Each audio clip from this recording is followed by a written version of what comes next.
الصين تستعد لكسر هيمنة شركة بوينغ الأمريكية في صناعة الطائرات التجارية بعد اشتعال الحرب التجارية بين البلدين بقيادة ترامب وتعويل الصين على شركة كوماك لكسب هذا التحدي. مرحبا أعزائي المشاهدين من المحيط إلى الخليج. قبل أسبوع تم نشر تقرير من بلومبرغ مفاده أن السلطات الصينية قررت توقيف استلام أي طائرات جديدة من شركة بوينغ الأمريكية، وطلبت من شركات الطيران الصينية عدم استلام أي طائرة تجارية أو قطاع غيار منها، رغم معرفة الصين أن الشركة الأمريكية تسيطر على 60% من سوق الطائرات التجارية في العالم، في حين تسيطر إيرباص الأوروبية على بقية النسبة تقريبا. ولا يوجد أي منافسة حقيقية لهاتين الشركتين المهيمنة على هذا السوق، باستثناء شركة كوماك الصينية الصاعدة، والتي أطلقت مؤخرا طائرتها التجارية C909 في سوق فيتنام، ما أثار دهشة الغرب، لأن نسبة المكون الصيني في هذه الطائرة التي تتعدى 20%، وحسب خبراء في مجال الطيران لم تحصل بعد الشركة الصينية على التراخيص اللازمة التي تمكنها من الطيران الدولي، إضافة إلى عدة مشاكل أخرى. وبناء عليه، ما هي تداعيات عدم امتناع الصين عن إتمام صفقات شراء طائرات وقطع غيار من شركة بوينغ الأمريكية؟ وهل بالفعل يمكن لشركة كوماك الصينية منافسة بوينغ الأمريكية وإيرباص الأوروبية في هذا العالم الفسيح؟ ولماذا يمثل قطاع صناعة الطيران في الصين نقطة تحول في الاقتصاد العالمي وليس فقط في الاقتصاد الصيني؟ كل هذا وأكثر سوف أشرحه لكم بعد هذا الفاصل. $5 تريليون لحماية سماء الولايات المتحدة. لا يمكن لأحد منع ضم تايوان.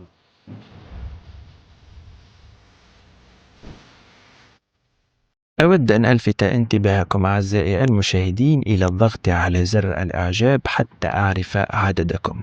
ونعود لموضوع حلقتنا، حيث كان اختيار الصين لشركة بوينغ لتوسيع عقوباتها على أمريكا مدروسا بعناية، لأن شركة بوينغ ليست شركة عادية، لأنها كانت في فترة من الفترات أكبر مصدر في أمريكا، فهي تصدر ثلثي إنتاجها من الطائرات التجارية إلى عملاء خارج أمريكا، ما يعني أنها تعتمد بشكل ضخم على السوق العالمية لبيع منتجاتها. وتبلغ مساهمة هذه الشركة سنويا في الاقتصاد الأمريكي حوالي 79 مليار دولار، فهذا الرقم مهم ويتجاوز الناتج الداخلي الخام لدول عربية عريقة مثل تونس وليبيا والأردن وعدة دول أخرى، ما يعني أن هذه الشركة اقتصاديا أقوى من عدة دول عربية وازنة. وكل طائراتها يتم تجميعها في مصانع أمريكية، وهي توفر بشكل مباشر أكثر من 150 ألف وظيفة، وبشكل غير مباشر 1,600,000 وظيفة داخل أمريكا، ما يعني أن أي خسائر في هذه الشركة قد تؤثر على الاقتصاد الأمريكي. بالتالي توجيه الصين ضربة لشركة بوينغ الأمريكية هو ضربة حقيقية في قلب الصناعة والوظائف الأمريكية، إضافة لقرارات الصين الأخرى الموجعة مثل تقييد تصدير العناصر النادرة المستعملة في صناعة الطيران الأمريكي، والتي تستحوذ الصين على 90% منها حول العالم. ولهذا ترى الصين أن قطاع صناعة الطيران سيكون حاسما في تقرير مصيرها مستقبلا وتشكيل المشهد العالمي المستقبلي.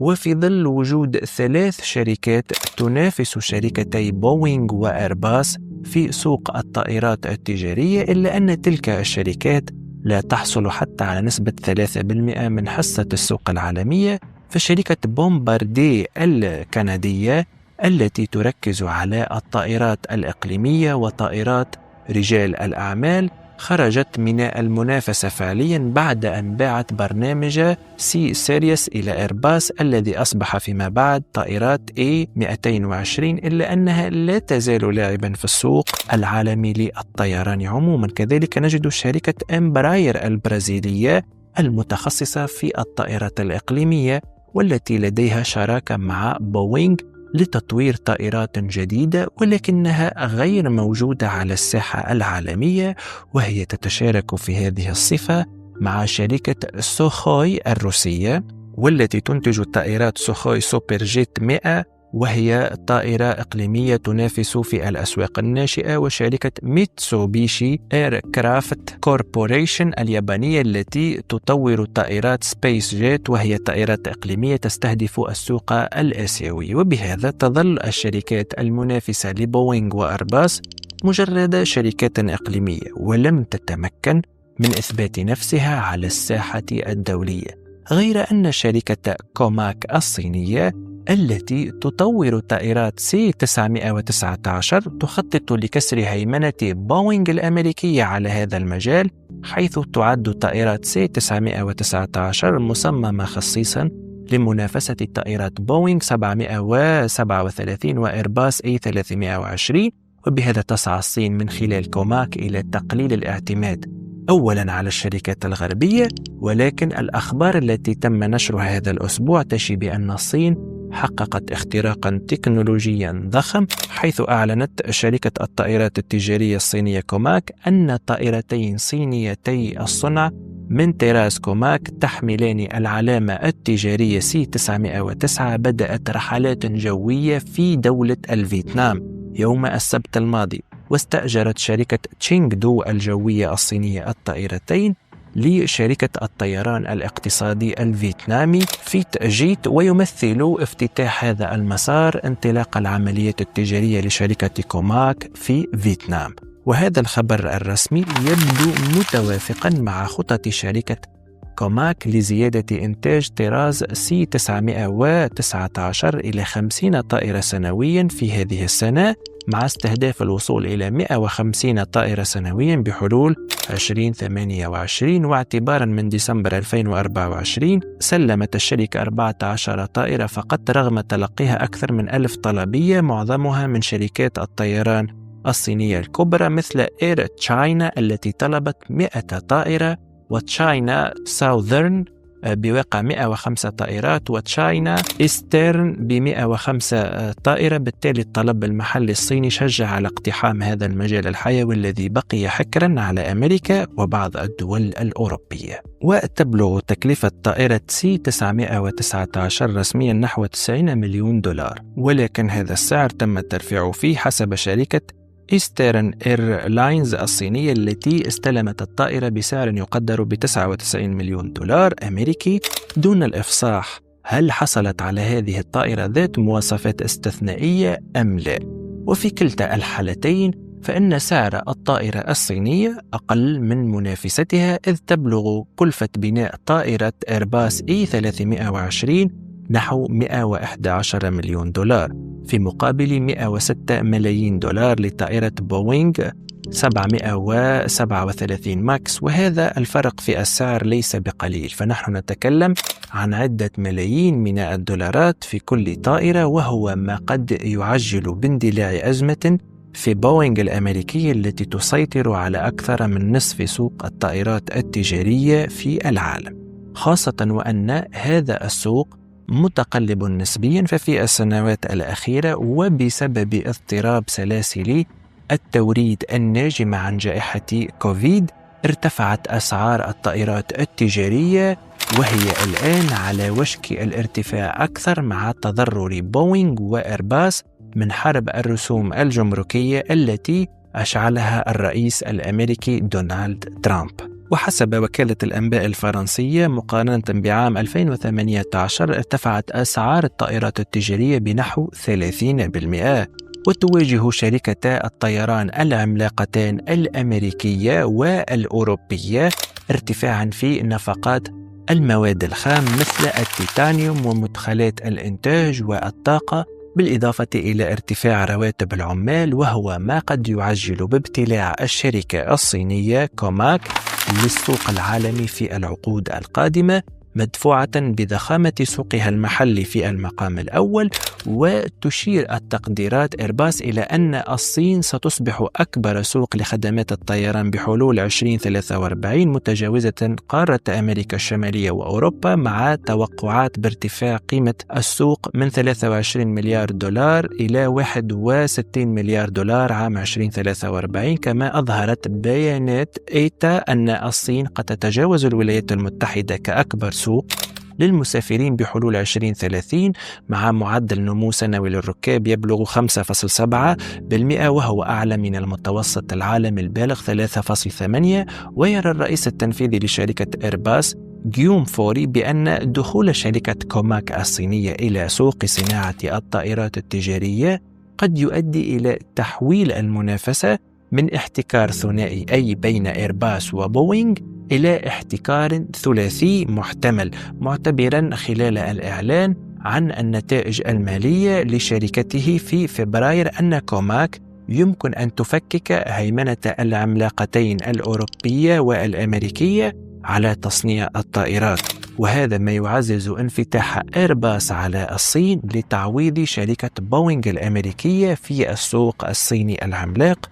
كما قالت منديريتا أن حجم الطلب العالمي على السفر ارتفع إلى مستويات فاقت ما قبل جائحة كورونا، إذ بلغ 4.9 مليار مسافر في السنة الماضية وبنمو بنسبة 10% مقارنة بالعام السابق، وهو ما يشير إلى حاجة ماسة إلى قادم جديد في مجال تصنيع الطائرات ليلبي هذا الطلب المرتفع ولتجاوز عقبة التصنيع التي تواجه إيرباص الأوروبية وبوينغ الأمريكية، حيث تواجه بوينغ وإيرباص تحديات في سلاسل التوريد وتلبية الطلبات المتزايدة. كما تخضع بوينغ لمزيد من التدقيق التنظيمي إثر الحوادث الأخيرة التي لحقت بطائراتها. ويرى بعض المحللين أن هذه الأزمات قد تمثل فرصة لكوماك لتعزيز مكانتها في السوق وجذب عملاء يسعون لتنويع مصادرهم وتقليل اعتمادهم على الشركات الغربية. فالصين التي تعد أكبر سوق عالمي للطائرات تشكل شريكا رئيسيا لبوينغ، وتقدر الشركة أن شركات الطيران الصينية ستشتري حوالي 8830 طائرة جديدة خلال العقدين المقبلين، وأن أسطول الطيران التجاري الصيني سيتضاعف بحلول عام 2043 مدفوعا بارتفاع الطلب على السفر الجوي للركاب والبضائع. وتشير توقعات إدارة التسويق في بوينغ إلى أن السوق الصيني سيشهد أكبر حركة تدفق جوي داخلي في العالم، ما يدفع إلى زيادة الطلب على الطائرات ذات الممر الواحد. كما يتوقع أن تمتلك الصين أكبر أسطول من الطائرات عريضة البدن في العالم بواقع 1575 طائرة جديدة، إلى جانب مضاعفة أسطول طائرات الشحن 3 مرات تقريبا، مدفوعا بازدهار التجارة الإلكترونية. وتتوقع بوينغ أن تحتاج شركات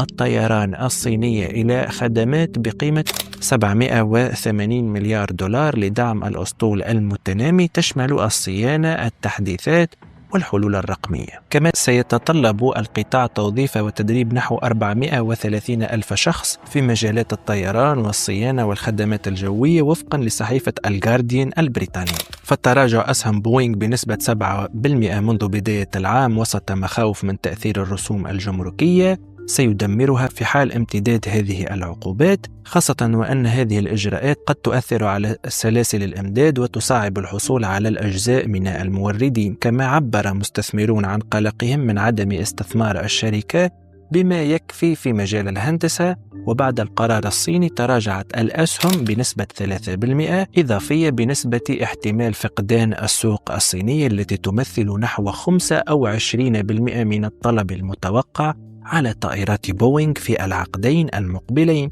وصرح مايكل أولري الرئيس التنفيذي لشركة راين إير لصحيفة فاينانشال تايم بأن شركته قد تؤجل تسلم 25 طائرة من طراز بوينغ 737 ماكس إذا ارتفعت الأسعار بسبب الرسوم.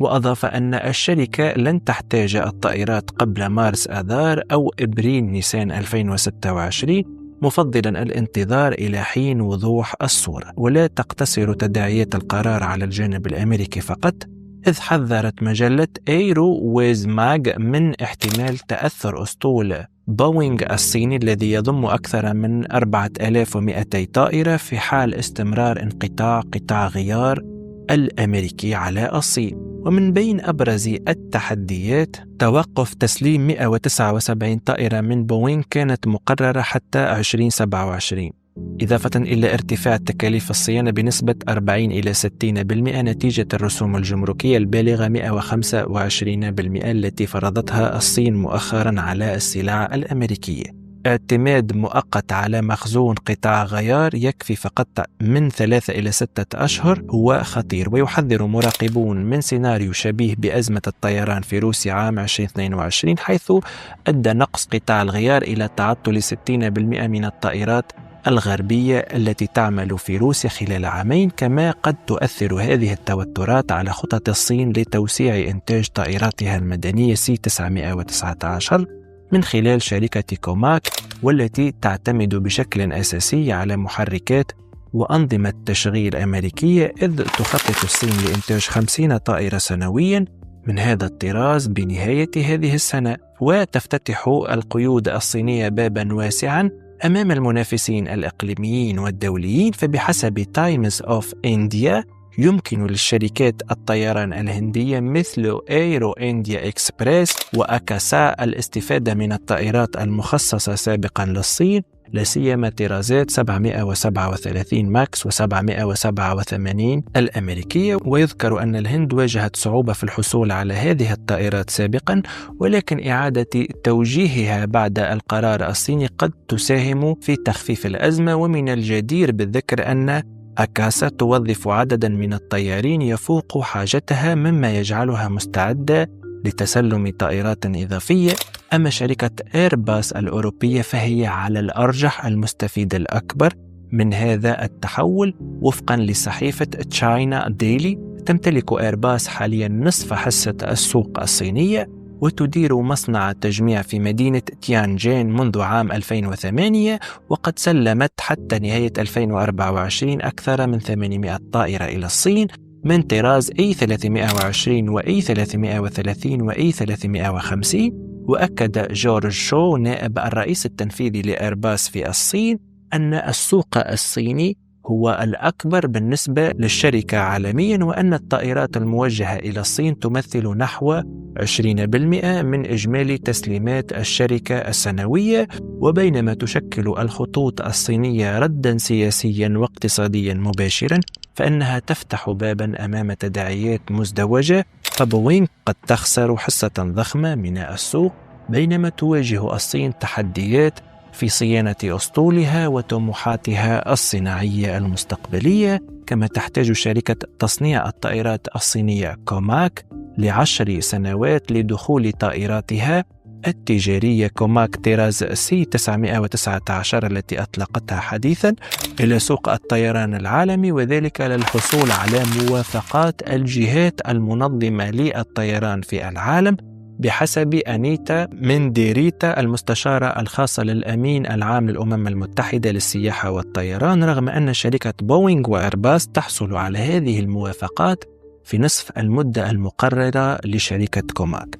كما أن مهمة الشركة خلال العقد القادم تتمحور في اجتياز الفحوصات المرتبطة بمطابقة معايير التصنيع الدولية وسلامة الطيران الضرورية لمنحها رخصة الطيران الدولي، مضيفة أن الخطوة التالية تتمثل في قدرتها على إقامة علاقات قوية مع شركات الطيران الدولية، وبالتالي اكتساب الثقة وبناء الطلب. ويبدو أن الصين أجابت عن هذه الاستشارة عبر بدء طائراتها في الطيران الدولي انطلاقا من دولة فيتنام، بعد أن سجلت طائرة كوماك طراز C-919 أول رحلة مجدولة لها بداية سنة 2025، حيث نقلت ركابا بين شانغهاي وهونغ كونغ الصينيتين على متن رحلة تشغلها تشاينا إيسترن إيرلاينز. وبهذا حلت الطائرة الصينية مكان نظيرتها إيرباص A321 على هذا المسار، في خطوة اعتبرت مؤشرا على أن كوماك تستعد لمنافسة إيرباص وبوينغ عالميا انطلاقا من سوقها المحلية المتنامية. بالتالي أعزائي المشاهدين نجد في كل حرب دائما فائزون ومنتصرون.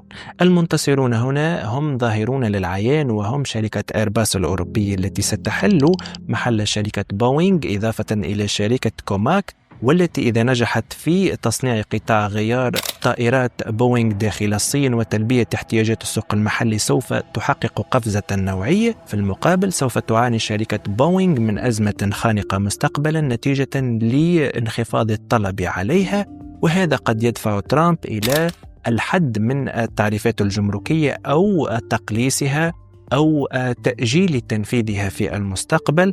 أرجو أن أكون قد وفقت في نقل المعلومة. إذا أعجبتكم هذه الحلقة اشتركوا الآن في القناة وفعلوا زر الجرس حتى يأتيكم كل ما هو جديد، وأنا أشجع وأشكر كل من وصل إلى هذا الحد من مشاهدة هذه الحلقة، فلك تحية خاصة مني. كان معكم حمدي القروي، ومرحبا بكل المنضمين إلى هذه الأسرة.